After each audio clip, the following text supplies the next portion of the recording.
Hello दोस्तों, welcome to ASC short hand.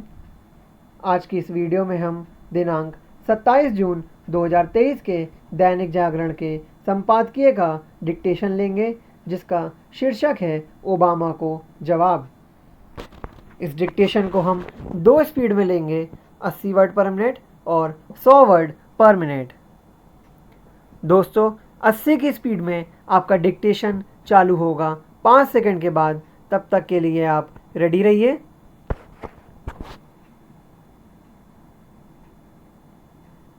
Start.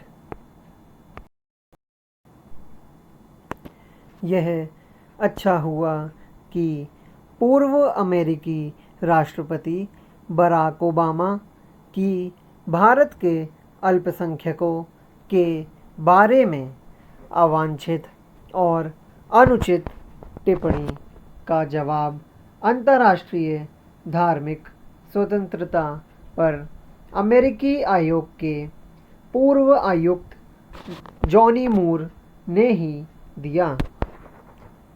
उन्होंने Obama को यह सही नसीहत दी कि उन्हें भारत की आलोचना करने के बजाय उसकी प्रशंसा करनी चाहिए, क्योंकि वह मानव इतिहास में सबसे अधिक विविधतापूर्ण देश है। वास्तव में भारत की विविधता दुनिया के लिए एक उदाहरण है। किसी भी देश में इतने अधिक पंथ, जाति, समुदाय, भाषा के लोग नहीं रहते जितने भारत में। ये सब हजारों वर्ष से रह रहे हैं। वास्तव में भारत दुनिया में अपनी अनोखी विविधता के लिए ही जाना जाता है। यह मानने के अच्छे भले कारण है कि प्रधानमंत्री नरेंद्र मोदी की अमेरिका में उपस्थिति के समय बराक ओबामा ने भारतीय मुसलमानों के बारे में जो वक्तव्य दिया वह प्रायोजित था।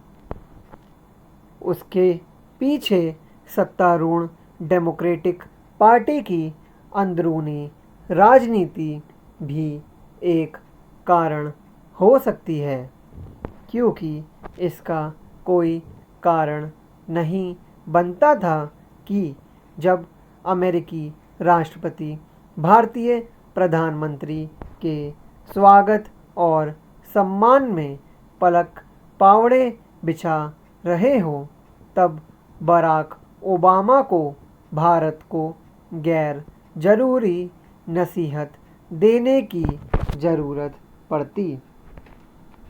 ओबामा का कथित मुस्लिम प्रेम इसलिए और समझ नहीं आया क्योंकि राष्ट्रपति रहते समय उन्होंने मुस्लिम देशों पर भीषण हमले कराए थे। ये हमले नितांत अवांछित थे और इसी कारण अनेक लोग उन्हें युद्ध अपराधी कहते हैं। ओबामा को यह भूलना नहीं चाहिए कि यमन, सीरिया, इराक, लीबिया आदि देशों में उनकी ओर से कराए गए हमलों में लाखों निर्दोष निहत्थे मुस्लिम ही मारे गए थे। गत दिवस इसका उल्लेख वित्त मंत्री सीतारमण ने भी किया। इस पर हैरानी नहीं कि प्रधानमंत्री मोदी को कटघरे में खड़ा करने के लिए भारत में भी कुछ लोगों ने ओबामा के अनावश्यक बयान का उल्लेख किया। ये वही लोग हैं जो एक अरसे से यह माहौल बनाने में लगे हुए हैं कि भारत में अल्पसंख्यक और खासकर मुस्लिम निशाने पर हैं। ऐसे लोगों में राहुल गांधी भी शामिल हैं। ऐसे लोग जाने अनजाने उन भारत विरोधी अंतर्राष्ट्रीय ताकतों के हाथों में खेलने का ही काम कर रहे हैं, जो संकीर्ण राजनीतिक कारणों से भारत को बदनाम करने का अभियान छेड़े हुए हैं। इन ताकतों में कई जिहादी तत्व भी हैं, जो पश्चिम में भी सक्रिय हैं। भारत को न केवल इनसे सतर्क रहना होगा, बल्कि इनके दुष्प्रचार की काट भी करनी होगी।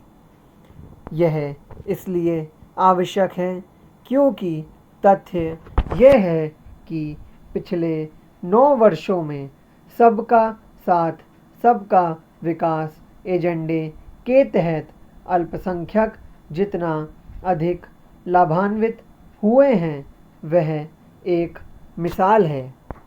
चूँकि अल्पसंख्यकों में सबसे अधिक मुस्लिम हैं, इसलिए सरकार की विभिन्न कल्याणकारी योजनाओं का सबसे अधिक लाभ भी उन्हें मिला है। इसकी गवाही विभिन्न आंकड़े भी देते हैं। इनकी अनदेखी करना जानबूझकर सच से मुंह मोड़ना है। स्टॉप।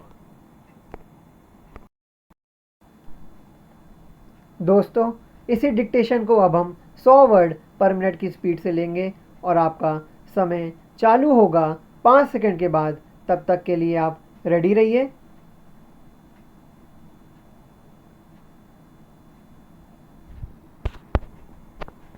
स्टार्ट।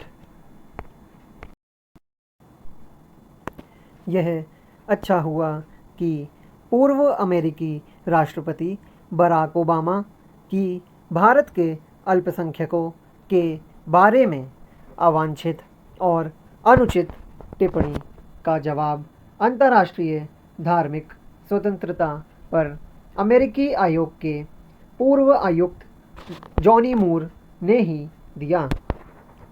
उन्होंने ओबामा को यह सही नसीहत दी कि उन्हें भारत की आलोचना करने के बजाय उसकी प्रशंसा करनी चाहिए, क्योंकि वह मानव इतिहास में सबसे अधिक विविधतापूर्ण देश है।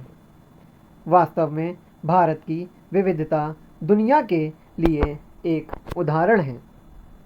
किसी भी देश में इतने अधिक पंथ, जाति, समुदाय, भाषा के लोग नहीं रहते जितने भारत में। ये सब हजारों वर्ष से रह रहे हैं। वास्तव में भारत दुनिया में अपनी अनोखी विविधता के लिए ही जाना जाता है। यह मानने के अच्छे भले कारण है कि प्रधानमंत्री नरेंद्र मोदी की अमेरिका में उपस्थिति के समय बराक ओबामा ने भारतीय मुसलमानों के बारे में जो वक्तव्य दिया वह प्रायोजित था। उसके पीछे सत्तारूढ़ डेमोक्रेटिक पार्टी की अंदरूनी राजनीति भी एक कारण हो सकती है, क्योंकि इसका कोई कारण नहीं बनता था कि जब अमेरिकी राष्ट्रपति भारतीय प्रधानमंत्री के स्वागत और सम्मान में पलक पावड़े बिछा रहे हों, तब बराक ओबामा को भारत को गैर जरूरी नसीहत देने की ज़रूरत पड़ती।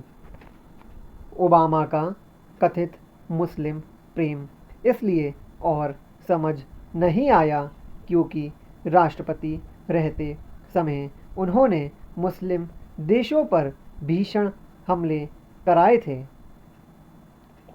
ये हमले नितांत अवांछित थे और इसी कारण अनेक लोग उन्हें युद्ध अपराधी कहते हैं। ओबामा को यह भूलना नहीं चाहिए कि यमन, सीरिया, इराक, लीबिया आदि देशों में उनकी ओर से कराए गए हमलों में लाखों निर्दोष निहत्थे मुस्लिम ही मारे गए थे। गत दिवस इसका उल्लेख वित्त मंत्री सीतारमण ने भी किया। इस पर हैरानी नहीं कि प्रधानमंत्री मोदी को कटघरे में खड़ा करने के लिए भारत में भी कुछ लोगों ने ओबामा के अनावश्यक बयान का उल्लेख किया। ये वही लोग हैं जो एक अरसे से यह माहौल बनाने में लगे हुए हैं कि भारत में अल्पसंख्यक और खासकर मुस्लिम निशाने पर हैं। ऐसे लोगों में राहुल गांधी भी शामिल हैं। ऐसे लोग जाने अनजाने उन भारत विरोधी अंतर्राष्ट्रीय ताकतों के हाथों में खेलने का ही काम कर रहे हैं, जो संकीर्ण राजनीतिक कारणों से भारत को बदनाम करने का अभियान छेड़े हुए हैं। इन ताकतों में कई जिहादी तत्व भी हैं, जो पश्चिम में भी सक्रिय हैं। भारत को न केवल इनसे सतर्क रहना होगा, बल्कि इनके दुष्प्रचार की काट भी करनी होगी। यह इसलिए आवश्यक है क्योंकि तथ्य यह है कि पिछले 9 वर्षों में सबका साथ सबका विकास एजेंडे के तहत अल्पसंख्यक जितना अधिक लाभान्वित हुए हैं, वह एक मिसाल है। चूँकि अल्पसंख्यकों में सबसे अधिक मुस्लिम हैं, इसलिए सरकार की विभिन्न कल्याणकारी योजनाओं का सबसे अधिक लाभ भी उन्हें मिला है। इसकी गवाही विभिन्न आंकड़े भी देते हैं। इनकी अनदेखी करना जानबूझकर सच से मुंह मोड़ना है। स्टॉप।